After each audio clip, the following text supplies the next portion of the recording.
Salve progressistas, eu sou o Clayson. A gente vai falar um pouquinho hoje sobre Big Brother Brasil, mas é claro que a gente não vai falar sobre os detalhes, o que um falou para o outro, qual foi o último caso amoroso lá dentro e coisas assim. A ideia é fazer uma abordagem onde a gente pode refletir um pouco sobre aquilo que quase todo mundo, né, todo mundo que pelo menos que tem Twitter, tem informação, né, não tem como você não saber sobre o Big Brother por intermédio do Twitter. Eu assisto o Big Brother pelo Twitter, então ali tem os principais momentos, os principais debates, os assuntos mais levantados. Instagram também, as redes sociais estão repercutindo muito o que acontece lá. A gente assiste, eu, por exemplo, nesse domingo torci para Carol Conká ir pro paredão, mas ela não foi, fiquei chateado. Então essas coisas todas têm mudado um pouco o comportamento, inclusive de quem, como eu, era um crítico feroz do Big Brother. Eu sempre critiquei muito o Big Brother, achava sempre uma coisa assim muito fútil, futilidade, a gente tem assuntos mais importantes para debater. Mas é claro que a gente tem que olhar as coisas por um outro ponto de vista, porque o entretenimento faz parte da nossa vida. Nós estamos em um momento de pandemia, então o ano passado o Big Brother já teve uma outra dimensão, já comecei a prestar um pouco mais atenção, esse ano também, desde o começo a gente está prestando atenção, exatamente porque já temos poucas diversões nesse período, né? Então uma forma de pelo menos ter algo em comum para falar com pessoas é um programa como o Big Brother Brasil. A gente vai falar alguns detalhes sobre isso, só que antes eu quero pedir para você dar o joinha aqui no vídeo, sempre importantíssimo você fortalecer o nosso canal com o seu joinha, colocar os seus comentários aqui. Se você não quiser mais que eu fale sobre BBB, Clayson, não fale mais sobre isso, você por favor me avise aqui se não é o tipo de conteúdo que você quer, porque eu faço esse canal para você que é inscrito, para você que é membro, para você que acompanha o trabalho. Então, você que é inscrito, esteja à vontade para falar a respeito. Se você não é inscrito, seja inscrito, ative o sininho, tá bom? A primeira questão que me trouxe assim uma atenção maior sobre o Big Brother foi a entrada de pessoas que têm uma ligação com determinadas militâncias. Então tem a militância LGBT, tem a militância da causa negra, e a gente percebeu qual é o comportamento daquelas pessoas que estavam ali dentro, que de alguma forma tinham algum envolvimento com essas militâncias. Assim que a gente percebeu que elas estavam extrapolando, algumas dessas pessoas estavam realmente utilizando essa questão da sua preferência, né, da sua defesa em determinadas causas para oprimir o outro, a gente já teve algumas observações que eu considero muito interessantes. Eu não vou ficar aqui falando mal de um de outro, essa não é a proposta. A ideia é a gente entender o Big Brother como duas vertentes específicas. A primeira é aquela que eu já expliquei aqui, a questão do entretenimento. Mas o Big Brother ele proporciona pra gente um estudo mais interessante sobre o comportamento. Ele é um experimento social, ele foi inclusive gerado, a ideia do Big Brother surgiu por intermédio de um experimento social e, de certa forma, eu sei que muitas pessoas vão falar, Cláudio, mas as pessoas sabem que estão sendo filmadas, que estão sendo gravadas, andam com o microfone, então as pessoas sabem que aquilo tudo vai sair para o país todo, que eles vão ser vistos e tudo mais. E sim, continua sendo um experimento, só que um experimento de pessoas que sabem que estão sendo filmadas e gravadas, e enfim, as pessoas que estão realmente ali na frente das câmeras, apesar de as câmeras não serem aparentes para aquelas pessoas, mas é um experimento, continua sendo. De certa forma, a pessoa tem que usar a sua forma de pensar, o seu raciocínio, a sua forma de ver o mundo para interagir com aqueles que estão ali dentro. E de certa forma a gente percebeu que houve, por um lado, uma forçação de barra muito grande. A gente não sei se isso é verdadeiro, é uma informação que chegou que pode não ser verdadeira, mas, por exemplo, teve um dos membros ali dentro que estudou a militância antes de entrar lá e começa a falar as coisas de forma muito calculada e chora e fala sobre, olha, eu sou um homem, como é ruim ser homem, num termo exagerado que eu estou colocando aqui para você, nem vou citar muitos nomes aqui, mas é só para você entender o foco do debate. Ou seja, a gente percebeu que, pelo menos nessa edição, esses assuntos todos, que são assuntos considerados importantes, eles acabaram sendo, de alguma forma, banalizados. Por porque as pessoas perceberam também que, por intermédio de uma militância ou de adesão a uma militância, eles poderiam angariar mais apoiadores, mais pessoas para falar a respeito, para defender, para dizer, não, é isso aí mesmo, está defendendo uma causa, está defendendo algo específico, está agindo corretamente, ou enfim. Só que tudo isso foi por água abaixo, porque não é isso que as pessoas esperam de um militante. A primeira questão é que, de alguma forma, a gente não pode banalizar a causa e também não pode usar a causa para oprimir, né? Ou seja, você acaba sendo mais opressor do que os opressores que você quer combater. E isso aconteceu ali, assim, frequentemente. Uma coisa que eu quero deixar claro aqui, que eu acho importante, que as pessoas parecem que não estão se dando conta, não tem ali dentro nenhuma liderança real, liderança mesmo, que seja em qualquer uma dessas áreas. Não existe um líder da causa negra que está ali dentro, não existe um líder da causa LGBT, uma líder feminista. O que nós temos ali são subcelebridades ou celebridades e pessoas comuns que estão ali e que não têm uma ligação direta com a causa. Então elas não têm uma certa legitimidade para falar a respeito da causa realmente.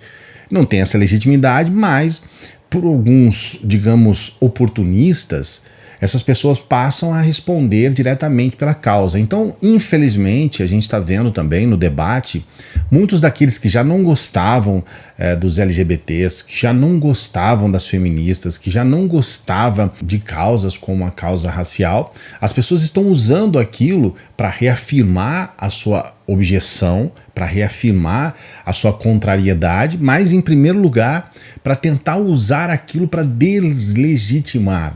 E deslegitimar é algo, nesse caso, completamente sem sentido, porque essas pessoas, como eu disse, elas não representam, elas não são líderes, elas não representam as causas. Elas são mais uma daquelas que estão envolvidas e que têm, então, vamos dizer, uma certa empatia pela causa, mas que estão fazendo tudo errado. Então são pessoas que se tornaram chatas, pedantes, arrogantes, prepotentes. Então a primeira questão que surge é exatamente quando isso vai para o debate público e as pessoas falam, tá vendo? Apontando, né? Tá vendo? Esse aí é o militante, esse cara é chato, esse cara é tudo isso que eu falei, arrogante, prepotente. Esse é o militante, é o resumo, mas é um resumo da caricatura que eles fizeram. Então, existem pessoas que condenam as feministas, caricaturizam as feministas e usam aquilo que está ali dentro, que é um recorte que eu considero completamente distorcido, como algo verdadeiro. Não, as feministas são daquele jeito mesmo e tal. É claro que isso não é verdade e é claro que isso prejudica muito a causa e as feministas. Eu estou falando aqui dos principais temas que foram levantados ali dentro. Então, é importante a gente refletir sobre isso também. Aquelas 4 ou 5 pessoas que estão ali não estão, na verdade, à frente dessas causas, não são lideranças. E elas, na verdade, elas representam exatamente aquilo que é combatido pelas lideranças, por aqueles que realmente querem levar a importância dessas causas para a sociedade. E nem acredito que seja essa a pretensão de cada um. Eles tentam agir de uma forma natural, tentam agir trazendo uma bandeira, e estão fazendo isso, eu considero, de uma forma muito equivocada, de uma forma muito errada. Um dos erros mais graves que eu percebi foi a possibilidade de nós estarmos falando, por exemplo, de um assédio psicológico, algo que pode, inclusive, segundo comentários, render até processos judiciais. Eu acredito que em alguns momentos as coisas extrapolaram. Nesse domingo, o próprio apresentador, o Thiago Leifert, ele disse a respeito disso, que as coisas passaram um pouco do limite, que deveria haver um pouco mais de fair play. Mas ele ainda estava falando da questão do jogo.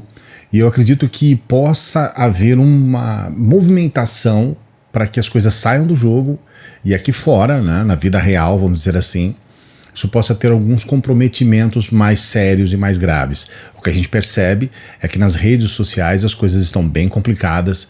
Pelo menos 2 ali perderam muitos seguidores, o caso da Carol Conká e do Projota. No perfil do Projota, a esposa dele fala a respeito de ameaças a ela, a uma criança de 1 ano, que é filho deles.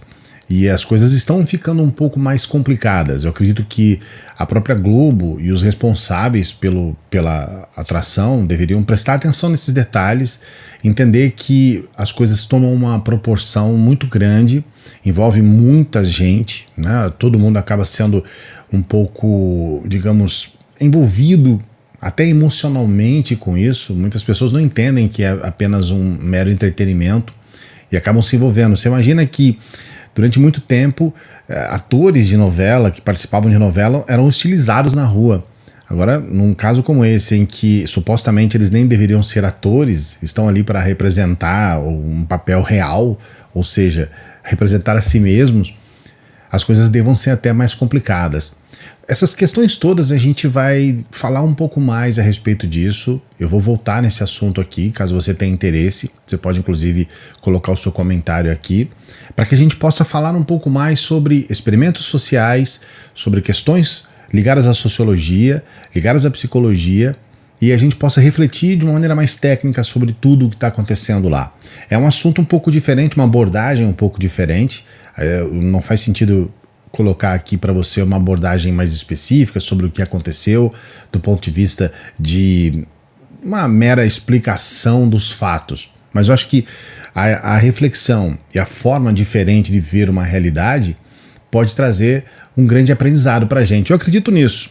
Se você acredita que não, você também pode colocar o seu comentário aqui. Eu espero que você fale um pouco a respeito do que você está achando e qual é essa proposta desse BBB 21, o que pode acontecer do ponto de vista de opinião pública. A gente só lamenta, eu deixo aqui como parte final esse alerta, né, que algumas pessoas estão usando isso de forma oportunista e a gente tem que batalhar para que essas causas continuem em voga e para que as pessoas possam continuar se conscientizando a respeito da fragilidade de determinadas camadas da sociedade, a gente entender que são causas legítimas sim, é importante a gente continuar com a luta para que essas pessoas sejam reconhecidas e a gente sabe que existe todo um arcabouço que acaba dando base para que essas causas possam ser legítimas. Fica esse último recado aqui, coloque o seu comentário, não se esqueça de dar o joinha no nosso vídeo, não se esqueça de ser membro se você não é, torne-se membro aqui do canal, porque a gente também está fazendo um trabalho muito importante aqui com os membros, envolvendo alguns assuntos, e os membros ajudam para que a gente possa trazer melhorias aqui para o canal. A gente está procurando melhorar as nossas lives, a gente precisa da sua ajuda. Com apenas R$ 2,99 você já pode ser membro. Se você não é inscrito, se inscreva no canal, ative o sininho, a gente se encontra numa próxima.